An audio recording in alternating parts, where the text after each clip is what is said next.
I think the focus on short-term results is fairly common.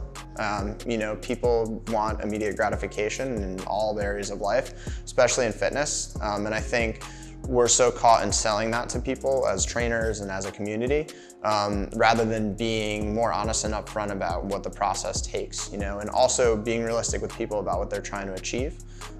There's a huge focus on aesthetics rather than holistic health, which I think is dangerous because it does lead to pursuit of short-term things at the expense of long-term health.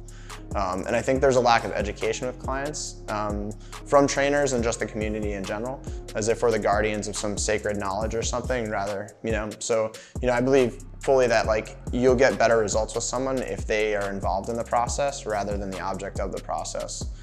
So that's the biggest thing. I think too many short-term results and then not educating clients and people in general enough about what is actually healthy. When you're selling a vacation to someone, you don't talk about the logistics of the trip. You don't say well, here's how much your tickets to the plane are gonna cost, we're gonna transport you here. You just show them the islands, right? Here's where you're gonna sit on this beach and drink a mojito, right? The aesthetics in the social media culture is the beach and the mojito. But people really will benefit from, you need to know the logistics. You have to own the process. You have to know when you're getting on that plane and those things. It's just not sexy enough to sell. But I think ultimately, the people that are most successful take ownership of that process and go with it like that. Something I didn't mention before that I think is also missing is people don't get in touch with their why, right? So a lot of people will come to trainers or the fitness community because they want to change something about themselves, but they haven't gotten in touch with why they want to change that thing. So they're I want to look better. Why? Well, because I don't look good now. Well, why do you think that, right? You just keep diving deeper and deeper and deeper, right? It's just peeling back the layers of why is that important to you? Do you really care? What does that mean? Is that gonna validate you? Are the people in your life gonna love you more? Do you need to live longer? What is it? And until people get in touch with that, it's not a strong enough reason, And I think being able to get a client in touch with why they're doing this, why they're suffering. They're waking up at 5 a.m. and coming to the gym and they're, saying no to all these delicious looking foods and things like that and making healthier choices, why they're making those sacrifices. If it's a superficial reason, it'll never stick. But if you can get them in touch with remember, you said you want to see your grandchildren, you want to be able to run away with them or run around with them. If you can't be mobile, that's not going to happen. So you do have to get up at 5 a.m. and come, work out with me and do this. That's kind of the key to selling it that way.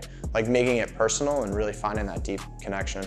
I talk to my clients all the time about outcome versus behavior goals.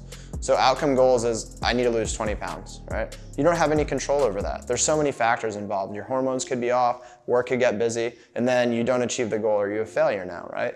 But there are factors that you can control, right? So those are the behavior goals. Can you show up to the gym 5 days a week? That is inside your control, no matter what. No matter what happens, at the end of the day, you're ultimately responsible.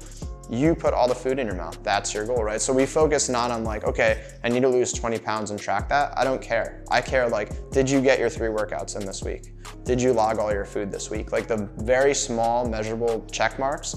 And ultimately a month, 2 months from now, you hit that outcome goal by just paying attention to the small details in between.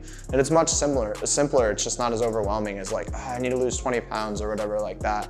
But yeah, I think that's a perfect, great creative example of doing that and just refocusing on something that's controllable.